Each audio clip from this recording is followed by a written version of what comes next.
el placer de recibir a Karen Marón. Ella es argentina, hace 18 años que cubre conflictos bélicos alrededor del mundo, ahora está radicada en España.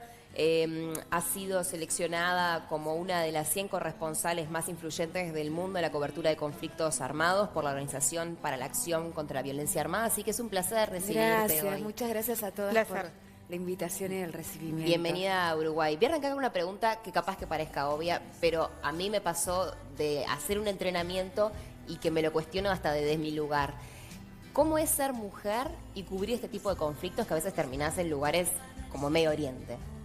Cuando hiciste el entrenamiento, después decidiste no ser corresponsal de guerra. Bueno, las situaciones me llevaron por otro lugar. Pero por la sonrisa y por la forma que lo fue el amor. Obvio. Ya te lo decimos así. No es algo que todavía tenga resuelto, pero después lo conversamos. Lo conversamos después del aire. La pregunta, porque te respondí con una pregunta. ¿Cómo fue para ti en estos 18 años ser mujer y cómo tenés que ubicarte tú a la hora de ser periodista y poder cubrir estos conflictos? En realidad yo creo que incide mucho. Vas a obtener diferentes respuestas. Algunas mujeres te van a decir que les resultó beneficioso ser mujer y para mí no. Primero y principal, somos entre un 3% y un 10% de mujeres corresponsales. O sea que ya estamos en una situación de desventaja, en el sentido que la guerra la hacen los hombres en general y somos muy pocas también y vivimos en un mundo conviviendo, nuestro mundo profesional me refiero, con una gran cantidad de varones.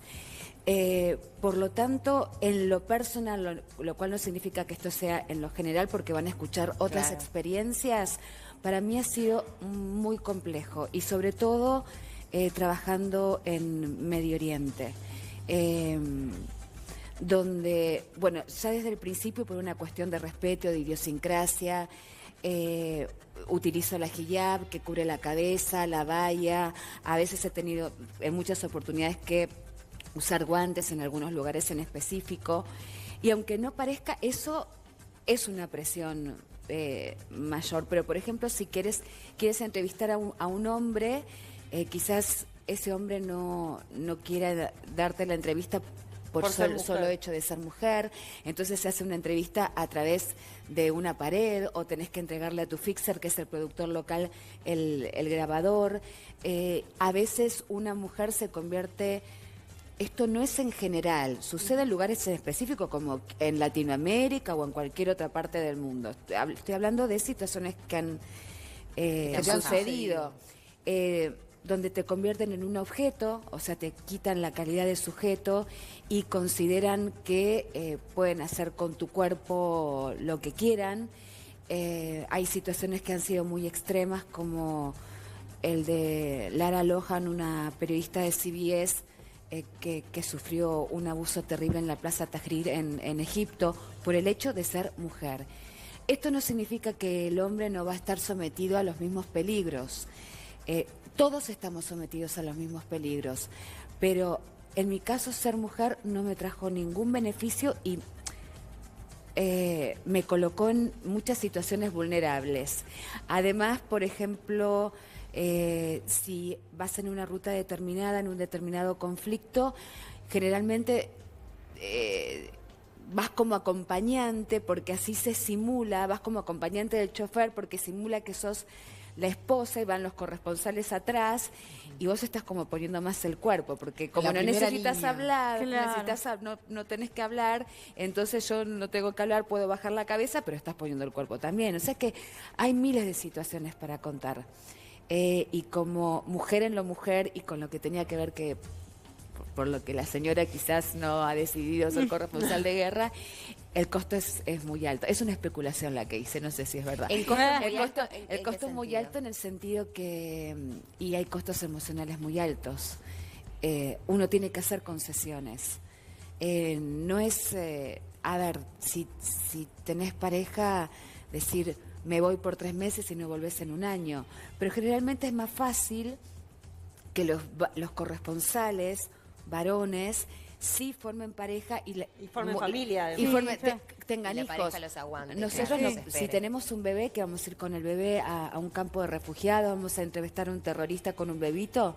Claro, pero en el punto de vista de lo emocional también debe estar esta cuestión de encontrarte quizás con un montón de niños viendo situaciones complicadísimas y tú de antemano ya saber que tenés que ponerte en un lugar de observador y ahí debe ser muy difícil esta cuestión de manejar hasta dónde puedo ir y hasta dónde cumplo mi trabajo, ¿no?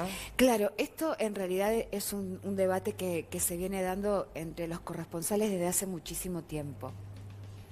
Y en estos últimos 2 días, y con tantas entrevistas y en las conferencias que he dado, a ver, yo soy una persona que trabaja de periodista y que me dedico especialmente a cubrir conflictos armados. Y me ha sucedido, está bien, yo no soy fotógrafa, saco fotos porque algunos medios exigen que con la entrevista tiene que ir la foto, yo respeto específicamente el trabajo. Para mí los fotógrafos y los camarógrafos son lo máximo, porque si ellos no se acercan y no están en el lugar donde tienen que estar, no hay imagen. En cambio hay periodistas que pueden hasta falsear la realidad, pero ese es otro tema. Ya entraríamos en otro terreno. Pero si yo necesito ayudar a alguien, primero voy a ayudar a una persona. Algunos dicen, no somos una ONG. No, yo no digo que somos una ONG, pero como yo respeto que se saque una foto, que está bien, ahora tiene como otra versión de la historia, pero ustedes se acuerdan de la foto de la niñita en África, sí, en posición casi fetal, con el buitre. Bueno, el fotógrafo que sacó esa foto se suicidó posteriormente recibiendo el Pulitzer. Sí. Entonces hay como 2 versiones, que él tomó la foto y abandonó a la niña, y hay otra versión, que dice que el puesto de Naciones Unidas o de la Cruz Roja estaba ahí muy cerquita y lo que quiso fue graficar esa situación. Entonces, el debate es, yo creo que ya es infructuoso. Antes decía, no, me parece que hay que ayudar a las personas. Y otro te dice, yo no soy una ONG, estoy aquí para sacar una foto, para hacer una entrevista. Esto, para que esto se conozca. Exacto. Pero bueno, yo he podido hacer ambas cosas al mismo tiempo. Antes era como un poco fundamentalista y decía, no, primero somos seres humanos y demás. Ahora yo respeto tu posición, respeto toda tu posición, respeten la mía. No podría ser, no tendría conciencia para vivir con ese peso encima en la medida de lo posible. Porque, a ver, me han querido dar niños que no los puedo sacar del país. Eso te iba a decir, ¿en qué has podido ayudar? O sea, ¿qué has podido hacer desde tu lugar? He podido, por ejemplo, en situaciones donde había personas discapacitadas que habían perdido sus brazos, sus piernas, o en otras situaciones complejas, que me pudieran dar, no sé, su historia clínica, sus papeles y poder moverlos, pero si una abuelita me da esto sucedió, claro, a su nieta Samira, que creo que está en algunas fotos que estamos viendo, no sé si... No, eso es Livia, pero quizás en algún momento las veamos, y para mí ha sido como muy determinante en mi vida que en una sociedad tribal y donde se valore tanto la familia y eso sea casi imposible, que te den una bebé, te quieran dar una bebé de 3 o 4 meses porque dicen usted le va a dar una mejor vida en un campo de desplazados en Bagdad, en un campo de desplazados de Fallujah, que está al oeste de Bagdad, y que vos no puedas hacer nada. Para mí, Samira, esto pasó hace muchos años y yo no puedo dejar de hablar de ella. Sí. Porque no la podía sacar, porque no era ni musulmana ni iraquí. ¿Y qué voy a hacer? ¿Voy a cometer un delito sacando a la niña? Claro, sí. Entonces es como bastante desesperante. Esto de todo punto de vista, más allá de que tengas la vocación de ser del periodismo, pero el periodismo de guerra va a otro, te ubica en otro lugar, ¿no? Donde las miserias deben influir demasiado, porque yo pienso en los veteranos de guerra, ¿no? En general, que necesitan tratamiento, que a veces no pueden dormir, que quedan con secuelas para el resto de su vida. ¿Cómo haces vos para manejar esto? Tanta miseria en el día a día cuando volvés o cuando te acostás, o cómo seguís. Eso fue evolucionando con el tiempo. Yo recuerdo que había empezado los cursos como corresponsales en zonas de conflicto. Y entonces, bueno, hay una materia que es estrés postraumático de guerra. Entonces dice, bueno, cuando ustedes empiecen a tener estos síntomas, vos no los reconocés los síntomas. Estás inmerso en una situación donde no te das cuenta que tenés hipervigilia, porque generalmente en un conflicto, si sucede algo en particular, yo duermo vestida. Duermo totalmente vestida desde los borcegos hasta tener la riñonera con básicos, tener la documentación, Claro, el dinero. claro. Y dormís vestido con la luz prendida porque no sabes si va a venir un ataque, va a explotar un carro bomba, si va a entrar alguien a secuestrarte. Bueno, que ahí no vas a hacer nada, no puedes hacer mucho. Pero tenés que estar alerta. Claro, eso que te permite estar alerta también implica todo un esfuerzo físico y químico, porque estás todo el tiempo generando cortisol y adrenalina. Entonces estás en hipervigilia permanente. Esa hipervigilia, por ejemplo, que es una de las consecuencias, cuando volvés a casa, a tu casa, Sí. seguís estando en hipervigilia. Claro. Te puede pasar eso. O el impacto de ver algo que es que tu cabeza ya... cuando a mí me lo explicaron los especialistas, yo soy miembro en la Universidad de Columbia del DART Center, que se dedica al tema de estrés postraumático, que ahora se llama traumático porque continúa con el tiempo, porque el trauma es herida y la herida se abre y se cierra, se puede abrir y cerrar, depende del estímulo. Hay un punto de ruptura donde cuando ves tanta aberración y tanta obscenidad y tanto horror, que tiene una contraparte que son actos de amor, que siempre lo digo y de la misma forma, son actos de amor inconmensurables, o sea, se ve lo mejor y lo peor del ser humano ahí. Pero cuando vos ves esa cosa tan espantosa, es como si la cabeza, ya el hemisferio izquierdo es como que ya no tiene más comprensión de ver cómo puede estar sucediendo esto. Y en ese punto de ruptura es cuando uno puede colapsar en el sentido de tener no sé, síntomas como depresión, una gran tristeza, diferentes conductas. Hay tantas consecuencias como seres humanos. Hay personas a las cuales les daña tanto que caen en adicciones, porque el dolor es tan fuerte que lo calman de esa manera. Hay gente que tiene brotes psicóticos y no puede regresar más a la guerra. Hay personas a las que no les sucede absolutamente nada. Ponen una coraza de tal manera, o por ejemplo, como hablábamos antes, el lente es lo que me separa de esa realidad. Y yo no soy una ONG, yo vengo acá a contar la historia, y hay otras personas a las que nos suceden cosas. Entonces, afortunadamente, tanto los medios de comunicación, que lo están teniendo en cuenta ya desde unos años a esta parte, como periodistas que hemos podido acercarnos a especialistas, empezamos a tener herramientas para poder manejar estas situaciones. Yo recuerdo que la primera vez que tuve como esta consecuencia de gran tristeza que no sabía qué era, mi terapeuta en particular, que es vos hablaste justamente de veteranos, es un especialista en estrés postraumático que trabajó con veteranos de Malvinas.